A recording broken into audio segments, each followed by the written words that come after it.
अस्सलाम वालेकुम मोमिनीन, क्या आप भी मुआशरे के उन लोगों में से हैं जो 5 वक्त नमाज के पाबंद हैं और जिनको कोशिश होती है कि रोजाना कम से कम कुरान मजीद के एक सफ़े की तिलावत जरूर करें, जो पाबंदी के साथ मजालिस सैयदुल शुहदा में शरीक होते हैं और मुआशरे में आपको एक दीनदार शख्स की हैसियत से देखा जाता है? अगर हाँ, तो आज मैं आपको एक ऐसी बात बताने वाला हूँ कि जिस पर आज से पहले शायद आपने कभी गौर न किया हो। मुझे लगता है हम सबके 24 घंटे की रोजाना की जिंदगी में एक वक्त ऐसा जरूर आता है कि जिस वक्त हमारा रोजा रखना, नमाज पढ़ना, मजलिस में शरीक होना सब मकरूह हो जाता है। ये वक्त इंसान की फर्दी जिंदगी के एतबार से कम या ज्यादा होता है और इसकी कोई फिक्स टाइमिंग नहीं है।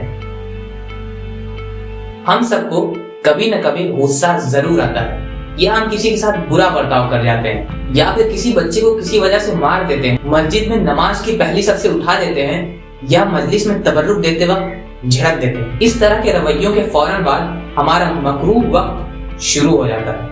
क्या मतलब जैसे ही हमने किसी बच्चे का दिल दुखाया, किसी बच्चे की आंखों में आंसू आने का सबब बने, या किसी बड़े के साथ बेअदबी से पेश आए, या फिर किसी के सामने अपनी आवाज बुलंद करके उसके दिल में अपनी वहशत डालते हैं, यही वो वक्त है कि जिसके फौरन बाद हमको किसी भी दीनी हुक्म की तरफ नहीं जाना चाहिए, कुरान की तिलावत नहीं करनी चाहिए, मजलिस में नहीं जाना चाहिए वगैरह। और इसकी वजह बहुत वाज़ेह और साफ है। हक या बातिल पर होने से कतई नजर हमारा रवैया ऐसा था कि उस वक्त हम मद्द मुकाबिल और मौके पर मौजूद नाजरीन की नजरों में हम बुरे और नेगेटिव किरदार अदा करने वाले बन चुके हैं। उस वक्त हमारी शख्सियत नेगेटिव रोल अदा कर रही होती है।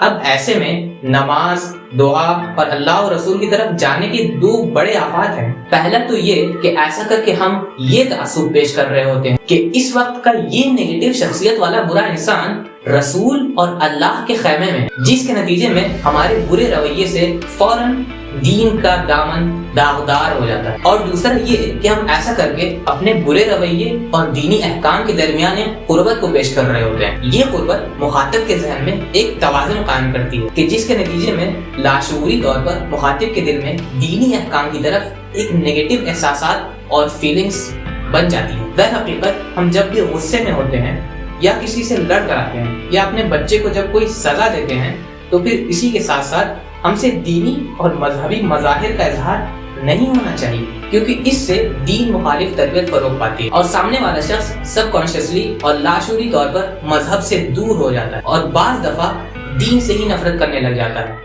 लिहाजा ऐसे वक्तों में शायद यही बेहतर हो कि हम फौरन अपनी जगह बदल लें, फिजा तब्दील करें और अगर मुमकिन हो तो अपने बुरे बर्ताव की तलाफी करने की कोशिश करें। ऐसे वक्त में हम शैतान के खैमे में होते हैं, लिहाजा सबसे पहले हमें खुद को शैतानी हिसार से निकालने का रास्ता तलाश करना होगा। उसके बाद नमाज, रोजा, मजलिस और दुआ के लिए बहुत मौका मिलेंगे। याद रखिए, गुनाहगारों का गुनाह आम लोगों को दीन से इतना दूर नहीं करता जितना कि दीनदारों का गलत रवैया आम लोगों को दीन से बदजन करता है।